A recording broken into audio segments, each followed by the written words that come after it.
आज हमारे बीच में अंजना सोनी और गीता जी स्टेज पे आए हैं और महिला मंडल का सम्मान करें।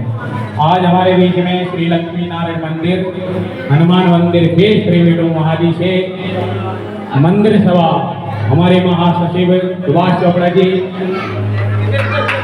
प्रेमनाथ गर्ग जी, गुलशन शर्मा जी, प्रदीप गर्ग जी, विनोद शर्मा जी, समस्त महिला मंडल प्रधान सुषमा शर्मा जी, उनके साथ समस्त टीम इस यज्ञ में अमूल्य समय निकालकर इस समागम का शोभा बढ़ाया है।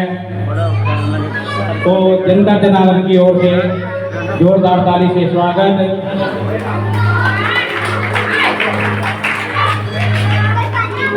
प्रधान जी इधर देख के। अंजना सोनी जी मुख्य यजमान, गीतिका शर्मा जी महिला मंडल का सम्मान करें, इनको स्वरूपा भेंट करें।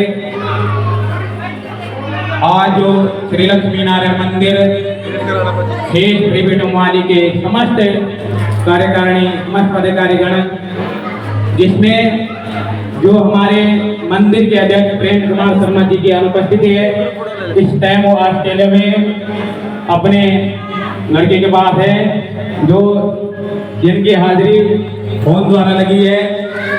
तो समस्त टीम का बहुत बहुत आभारी, धन्यवाद, साधुवाद। इस पितृमोक्ष महायज्ञ, पितृ शांति यज्ञ जजमान द्वारा, मंदिर सभा द्वारा ये तन मन धन से इस यज्ञ का शोभा बढ़ा रहे हैं। तो जोरदार ताली से स्वागत। मंदिर सभा की ओर से, व्यास पीढ़ी की ओर से, यजमान परिवार की ओर से, महिला कीर्तन मंडल की ओर से जोरदार ताली से स्वागत, धन्यवाद, साधुवाद।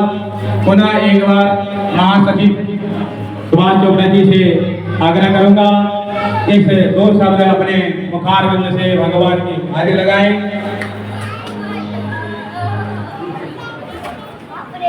व्यासपीठ से बैठे पंडित जगदम्बा जी का, जिसको धन्यवाद करना, जमंदर कमेटी का धन्यवाद करना कि पितृ पक्ष से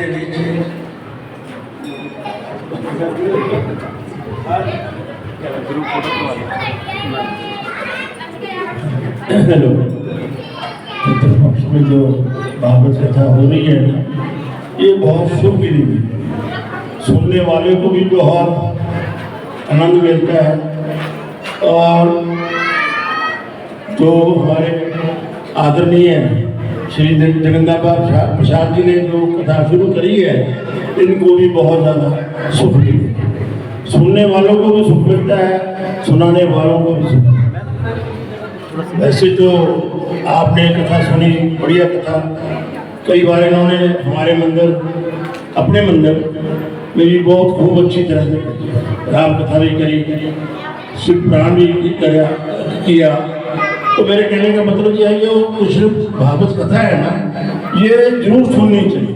ये मत कहो कि एक बार सुननी है, दो बार सुननी है, तीन बार सुन ली, 5 बार सुन ली, तो जितनी बार आप सुनोगे उतनी बार आपको आनंद आएगा और स्वर्ग मिलेगा।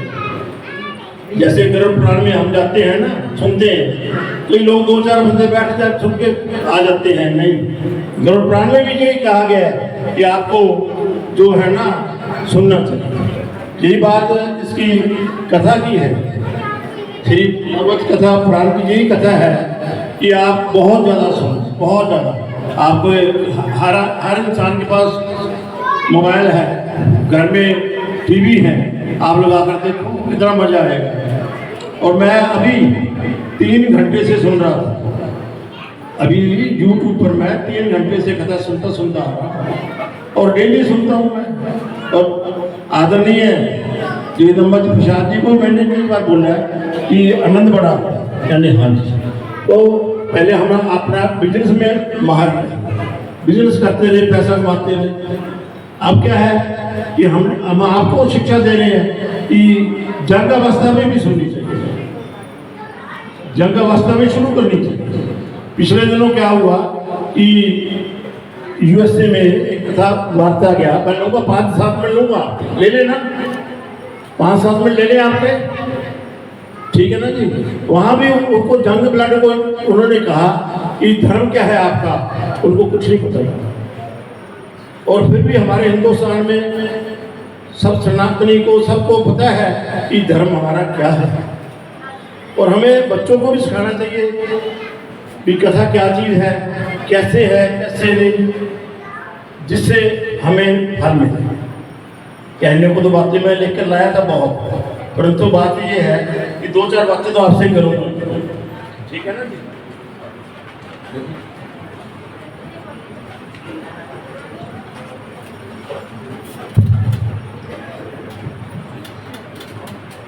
जैसे गिन्नबा प्रसाद जी ने भी बताया होगा, सुनाया होगा, ये प्रहलाद भगत जी के ऊपर बहुत कष्ट है, बहुत कष्ट है। भगवान ने कहा फिक्र मत कर, मैं हूँ, फिक्र मत कर, मैं तेरी सहायता करूँगा। कर्म अच्छा करोगे, कर्म अच्छा करोगे, आपका अच्छा होगा। राधा कृष्ण की शादी नहीं हुई थी, ये ध्यान रखना, आपने सुनाया भी होगा। शादी नहीं हुई थी उनकी, परंतु उनकी आत्मा है, ठीक है ना जी। ये सारी बातें करते हुए आपको यही मैं ज़्यादा टाइम नहीं लूँगा। आपका बहुत बहुत धन्यवाद।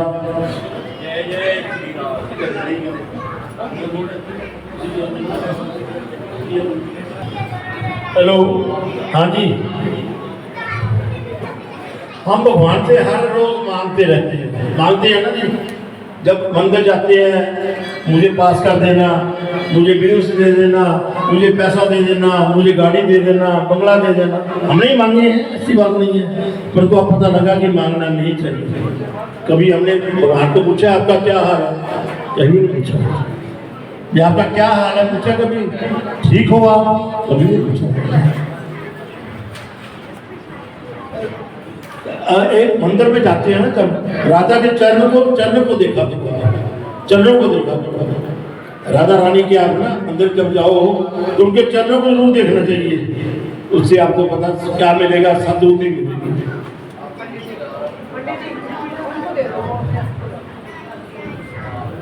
श्रीमद् भगवत कथा ग्रहण करने से भगवान आपको बहुत कुछ देता है, ऐसी बात नहीं है। जो मांगोगे आपको वही मिल जाएगा। आज हमारे बीच में प्लानिंग बोर्ड के चेयरमैन परमज्योत कौर जी और जिला प्रधान किसान विंग जसवीर सिंह जी, कोऑर्डिनेटर नशा मुक्ति केंद्र मलकेश सिंह जी हमारे बीच में आए हैं। जोरदार ताली से स्वागत। जो इस महायज्ञ में इन्होंने अमूल्य समय निकालकर तन मन धन से शोभा बढ़ाई है, तो यजमान परिवार की ओर से, व्यासपीठ की ओर से, मंदिर सभा की ओर से, महिला कीर्तन मंडल की ओर से बहुत बहुत धन्यवाद, साधुवाद। तो मैं एक बार प्लानिंग बोर्ड के चेयरमैन परमज्योत से कौर से आग्रह करूंगा, 2 शब्द अपने श्री कृष्ण भाग्य बिहारी के पास अपनी हाजिर लगाएं।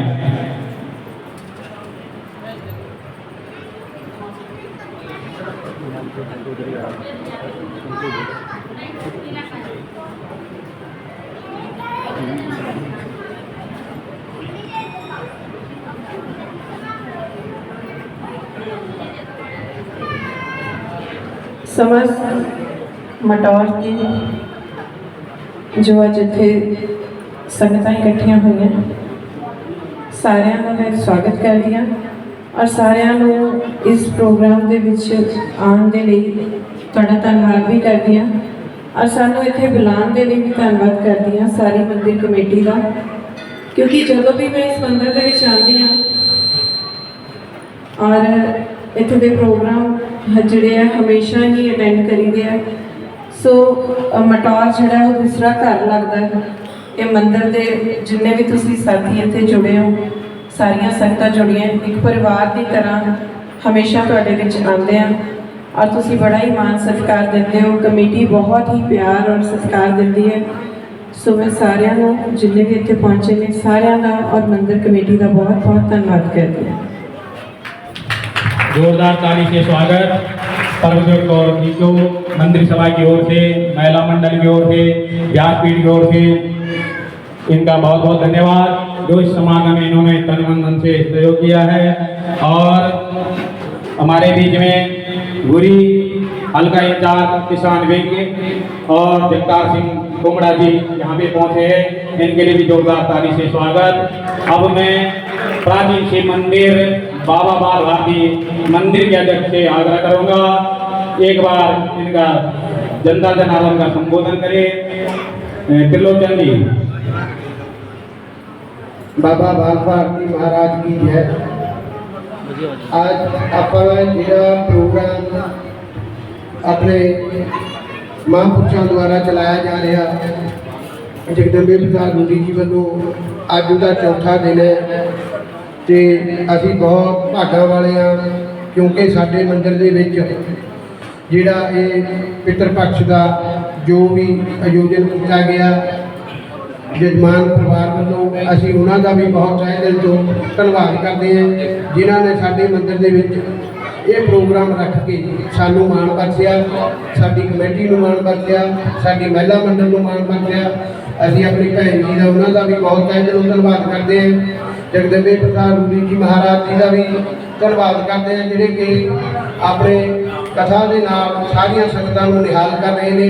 ਅੱਜ ਸਾਡੇ ਵਿੱਚ ਸਾਡੇ ਜ਼ਿਲ੍ਹਾ ਪਲਾਨਿੰਗ ਬੋਰਡ ਦੇ ਚੇਅਰਮੈਨ ਮੈਡਮ ਪ੍ਰਭਜੋਤ ਕੌਰ ਜੀ ਜੋ ਵਿਸ਼ੇਸ਼ ਤੌਰ ਤੇ ਆਏ ਹਨ, ਅਸੀਂ ਉਹਨਾਂ ਨੂੰ ਵੀ ਜੀ ਆਇਆਂ ਆਖਦੇ ਹਾਂ। ਉਹਨਾਂ ਦੇ ਨਾਲ ਸਾਡੇ ਕਿਸਾਨ ਵਿੰਗ ਦੇ ਜ਼ਿਲ੍ਹਾ ਪ੍ਰਧਾਨ ਜਸਵੀਰ ਸਿੰਘ ਜੀ ਬਰਿਆਲੀ ਉਹ ਪਹੁੰਚੇ ਆ, ਉਹਨਾਂ ਦਾ ਵੀ ਤਹਿ ਦਿਲੋਂ ਧੰਨਵਾਦ। ਸਾਡਾ ਛੋਟਾ ਵੀਰ ਗੁਰੀ ਜੋ ਕੋਆਰਡੀਨੇਟਰ ਹੈ ਹਲਕਾ ਕਿਸਾਨ ਵਿੰਗ ਦਾ ਉਹ ਵੀ ਸਾਡੇ ਵਿੱਚ ਪਹੁੰਚਿਆ। ਸਾਡੇ ਬਹੁਤ ਹੀ ਸਤਿਕਾਰਯੋਗ ਮਲਕੀਤ ਸਿੰਘ ਜੀ ਜਿਹੜੇ ਕੋਆਰਡੀਨੇਟਰ ਨੇ ਆਪਣੇ ਨਸ਼ਾ ਮੁਕਤੀ ਮੁਹਿੰਮ ਦੇ ਜ਼ਿਲ੍ਹੇ ਦੇ, ਉਹਨਾਂ ਦਾ ਵੀ ਇੱਥੇ ਪਹੁੰਚਣ ਤੇ ਬਹੁਤ ਧੰਨਵਾਦ। ਉਹਨਾਂ ਦੇ ਨਾਲ ਸਾਡਾ ਵੀਰ ਜਗਤਾਰ ਸਿੰਘ ਜੀ ਕੁੰਬੜਾ ਤੇ ਐਡਵੋਕੇਟ ਸਾਹਿਬ ਅਮਰਜੀਤ ਸਿੰਘ ਜੀ ਉਹ ਪਹੁੰਚੇ ਨੇ, ਉਹਨਾਂ ਦਾ ਵੀ ਦਿਲ ਦੀਆਂ ਗਹਿਰਾਈਆਂ ਤੋਂ ਧੰਨਵਾਦ ਕਰਦੇ ਹਾਂ।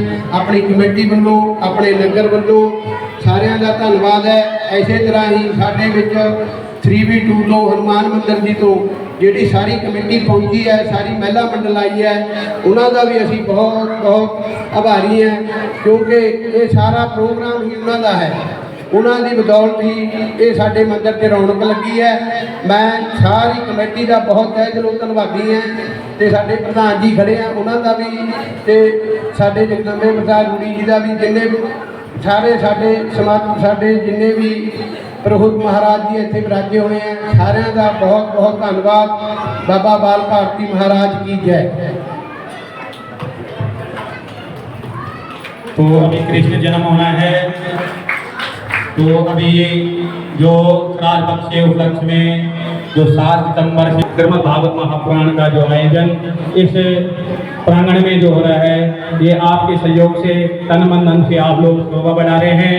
जो आज श्री लक्ष्मी नारायण मंदिर से त्रिभुवन वाली की मंदिर सभा पूरे ब्राह्मण के सेवक में तन मन धन से सेवा करते हैं, पूरा सहयोग है। और जो हमारी मंगल कलश यात्रा मंदिर से निकली है यहाँ तक आई है, और सभी घर में एक रोटी गौग्रास के लिए इनका प्रचार सनातन धर्म की ओर है। तो मैं गौग्रास सेवा समिति के विजेता महाजन से आग्रह करूंगा 2 शब्द भगवान श्री कृष्ण के हाथ लगाएं। बोलिए वृंदावन बिहारी लाल की, गौ माता की। मैंने लगा मेरे गले की आवाज ही ज्यादा है। गौ माता की, वृंदावन बिहारी लाल की, सत्य सनातन धर्म की।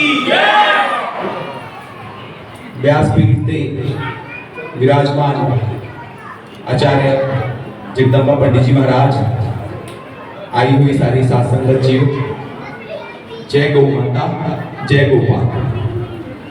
साडी सनातन दी नींव श्रीमद् भागवत महापुराण इस समय ऐसा श्रवण करना सुनना ये अपने आप दे विच ही साडे पितरां नूं तारदा है और साडे जिहड़े पुण्य कर्म ने उन्हां नूं जागृत करदा है। तां साडा बहुत सौभाग्य है जगदम्बा पंडित जी महाराज ने न्योता भेजिया और आप सब दे दर्शन करने का सानूं मौका मिलिया। ਗਊਗ੍ਰਾਸ ਸੇਵਾ ਸਮਿਤੀ ਮੋਹਾਲੀ ਦੇ ਵਿੱਚ ਬਿਮਾਰ ਦੁਰਘਟਨਾਗ੍ਰਸਤ ਅਤੇ ਜਿਹੜੇ ਐਕਸੀਡੈਂਟਲ ਕੇਸ ਹੁੰਦੇ ਨੇ ਗਊ ਮਾਤਾ ਦੇ, ਉਹਨਾਂ ਲਈ ਆਪ ਸਭ ਦੇ ਸਹਿਯੋਗ ਨਾਲ ਪੁਰਾਣੇ ਡੀਸੀ ਦਫ਼ਤਰ ਦੇ ਸਾਹਮਣੇ ਗਊ ਹਸਪੀਟਲ ਚਲਾ ਰਹੀ ਹੈ, ਜਿੱਥੇ ਕੋਈ ਵੀ ਐਕਸੀਡੈਂਟ ਹੁੰਦਾ ਹੈ 50 ਕਿਲੋਮੀਟਰ ਦੇ ਰੇਡੀਅਸ ਤੇ ਤਾਂ ਸਾਡਾ ਨੰਬਰ ਹੈ 73802 73902। ਉਦੋਂ ਤੇ ਫੋਨ ਆਉਂਦਾ ਹੈ, ਸਾਡੀ ਡਾਕਟਰਾਂ ਦੀ ਟੀਮ ਐਂਬੂਲੈਂਸ ਉੱਥੇ ਜਾਂਦੀ ਹੈ, ਜੇ ਲੱਗਦਾ ਹੈ ਮੌਕੇ ਤੇ ਇਲਾਜ ਕਰਨਾ ਤਾਂ ਮੌਕੇ ਤੇ ਇਲਾਜ ਕਰਦੇ हैं, ਔਰ ਲੱਗਦਾ ਹੈ ਕਿ ਨਹੀਂ ਲੰਬਾ ਇਲਾਜ ਚੱਲੇਗਾ ਤਾਂ ਉਹਨੂੰ ਲੈ ਕੇ ਅਸੀਂ ਗਊ ਹਸਪੀਟਲ ਦੇ ਵਿੱਚ ਆਉਂਦੇ ਹਾਂ। ਤਾਂ ਪੂਜੇ ਮਹਾਰਾਜ ਜੀ ਦਾ ਸਾਡੇ ਉੱਤੇ ਬਹੁਤ ਆਸ਼ੀਰਵਾਦ ਹੈ। ਸਨਾਤਨ ਧਰਮ ਦੇ ਨਾਲ ਇਹ ਕੰਮ ਜਿਹੜਾ ਹੈ, ਪਹਿਲੀ ਰੋਟੀ ਗਊ ਮਾਤਾ ਦੀ, ਇੱਥੋਂ ਅਸੀਂ ਇਹ ਪ੍ਰਕਲਪ ਸ਼ੁਰੂ ਕੀਤਾ ਔਰ ਐਡਾ ਵੱਡਾ ਉਪਰਾਲਾ ਹੋ ਗਿਆ। ਔਰ ਸਾਡੇ ਪੂज्य गोपाल मणि जी महाराज जिन्हों ने संकल्प लिया है गौ माता को राष्ट्र माता का दर्जा दिलाना है। असी लगातार उन्होंने नाल जुड़े हुए हैं। साडा कैंप वाला चंडीगढ़ के पीछे स्थान है, उन्हों का गौशाला उत्थे चला रहे हैं। बहुत ही भव्य गौ सेवा उत्थे चलती है। सानू लगातार उत्थे जाने का मौका मिलता है, असीं लगातार उन्होंने नाल जुड़े हुए हैं और जिन्ने उन्होंने अभियान पूरे भारत के चलते हैं उन्होंने असीं वध चढ़ के उन्होंने नाल सहयोग करते हैं। और मैनूं उम्मीद है जो अलख गोपाल मुनि जी महाराज ने जलाई है वो आने वाले समय दे विच आप सब के सहयोग नाल जरूर पूरी होएगी। ऐसी जिहड़ी है भगवान के चरणों के विच मेरी प्रार्थना है। और अंत दे विच सारे कोई बोलांगे गौ माता राष्ट्र माता, गौ माता, गौ माता, गौ माता की जय। बहुत बहुत धन्यवाद जी। समस्त टीम का व्यास मंच से बहुत बहुत धन्यवाद। स्वागत साधुवाद गौरा सेवा समिति मोहाली का, श्री लक्ष्मी नारायण मंदिर सभा श्री मोदी का, जिन्होंने अमूल्य समय निकालकर इस समागम की शोभा बढ़ाई है। सभी का आभार और धन्यवाद। अभी कथा का प्रसंग चल रहा था, जब वो देवता दुखी हो गए तो किसी क्षण में गए ब्रह्मा जी की शरण में गए गो और देवता लोग। सारी कथा व्यथा सुनाई ब्रह्मा जी को कि ब्रह्मा जी हमने राक्षसों के द्वारा जो है परेशान है, दुखी है, इसका कोई समाधान बताइए। ब्रह्मा जी ने आश्वासन दिया देवताओं को, गौ माता को, कि आप चिंता न करो, इस वंश में जो है भगवान कृष्ण का अवतार होगा और आपका दुखों का नाश हो। है ना? तो आज भी जो है हमारे विजेता महाजन जी ने मंच से भी होगा वर्णन किया और यही कथा पहले से भी चल रही थी। देखो है? तो जिन गौ माता का अभियान लोग चला रहे हैं, जिन गौ माता के पूरे शरीर में अंग में कहे 33 कोटि देवी देवता भी विराजमान है, वो सबसे बड़ी माता है? रोम रोम में बहुत बड़ा अभियान चल रहा है। और ये लोग जो है जितनी पढ़ाई की जाए, हर मंदिर में ये जो है क्या है व्यवस्था कर रखी है। घर घर की रोटी जो पहले बनती है वहां जाती है, सारा काम काज छोड़ रखा है और दो सेवा में लगे हुए हैं। तो सज्जनों, जब जो है गौ ब्राह्मण देवता लोगों की हुई ब्रह्मा जी के शरण में जाते हैं। ब्रह्मा जी हम जो है राक्षसों के द्वारा, दुष्टों के द्वारा जो है दुखी है, परेशान है, इसका कोई समाधान बताइए। तो ब्रह्मा जी ने आश्वासन दिया, हे देवताओं चिंता न करो, अस्यास्तु वास्तव्यो गर्भो हन्तया वशभोगरा। हे देवताओं, उसी समय आकाशवाणी हुई, अरे मूर्ख कंस, जिस देवकी के तो रथ को हाँक रहा है, इसी का 8वां गर्भ जो है तेरा बद्ध करेगा। आकाशवाणी हो गई, बड़े प्यार से जो है रथ में बिठा रहा था। अरे मोर कंस, जिस देवकी को तू रथ में बिठा रहा है, बड़े प्रेम से ले जा रहा है, उसी की 8वीं संतान से तेरी मृत्यु होगी। आकाशवाणी हो गई और आज भगवान का प्राकट्य होने वाला है और कंस दुराचारी का जो है वक्त बन गया। तो सज्जनों, कल मैंने कथा के माध्यम से कहा था कि जब जब जो है भक्तों पर विपत्ति आ पड़ी, दुख आ पड़ा, देवताओं पर, गो ब्राह्मणों पर, तो भगवान ने 24 अवतार क्या है ध्यान रखिए। इसलिए अपनी भक्तों की रक्षा के लिए अनेक प्रकार की, कल मैंने गिनती गिनाई थी कि 24 अवतार अलग अलग नाम है। जब द्रौपदी की चीर हरण हुआ तो भगवान कृष्ण ने जन्म लिया। तो क्या है,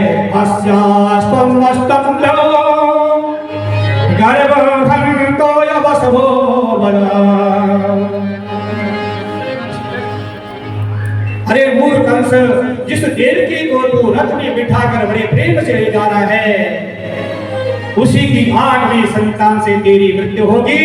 और कंस ने सज्जनों जैसे ही सुना आकाशवाणी को,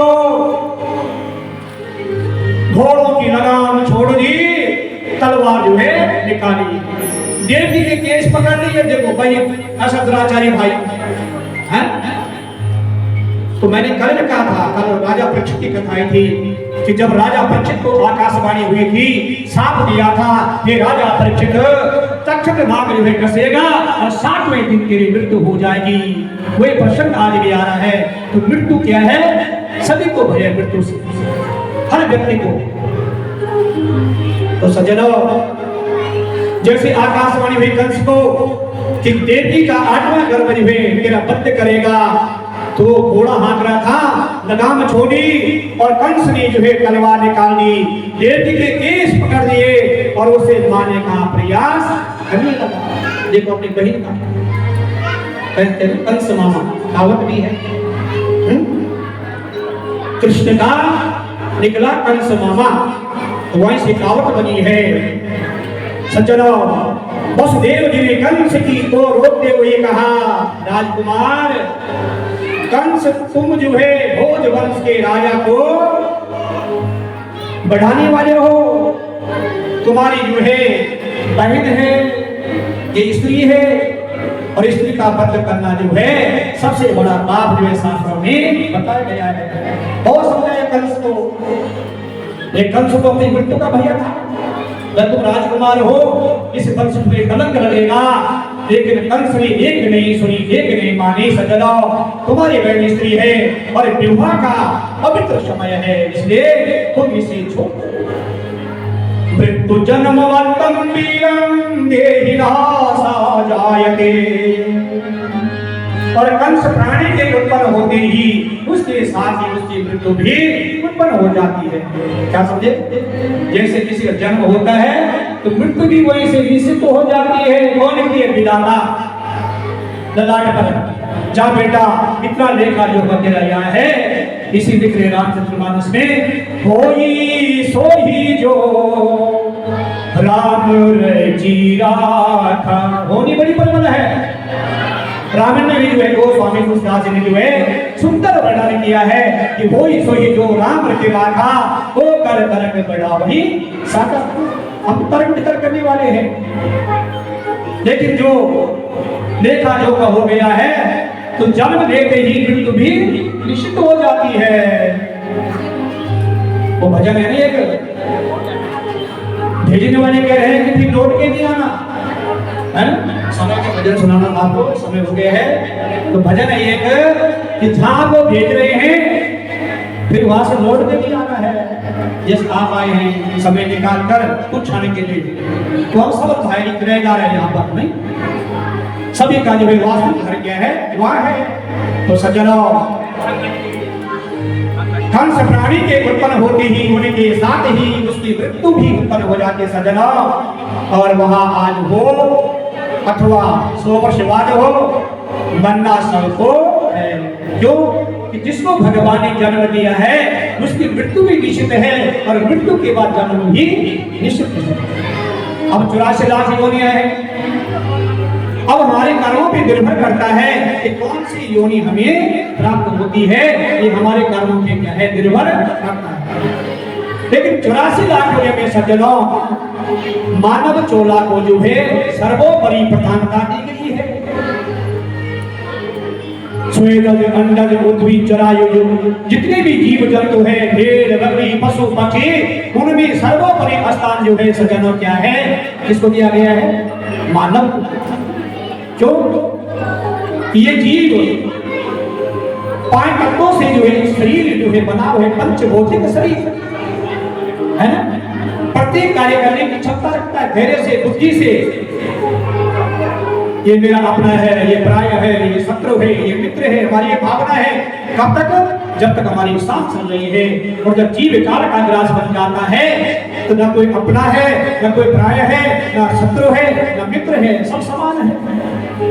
तो ठीक आज वे कंस को भी इसी प्रकार की भविष्यवाणी भी, आकाशवाणी भी, योगवाणी भी, ये कंस दुराचारी तो ठीक नहीं कर रहा है, अपने बहिन का बंद कर रहा है, इसलिए तेरे को मानने वाले का आज जन्म हो रहा है। किसका? भगवान कृष्ण का।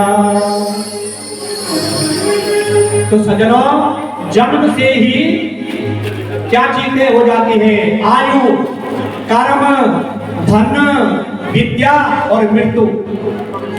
जन्म से क्या है? जैसे जन्म लेते हम, ये आयु कितनी आयु है?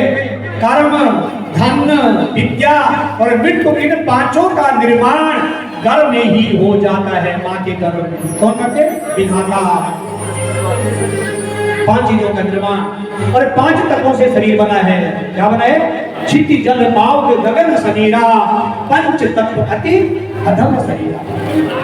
तो सज्जनों, इन 5 का निर्माण गर्भ में ही हो जाता है। और कंस तुम्हें इस देवकी से तो कोई भय नहीं है, इसकी संतान से ही भय है, इसको मत मारो। समझाया है ना? क्या समझाया है?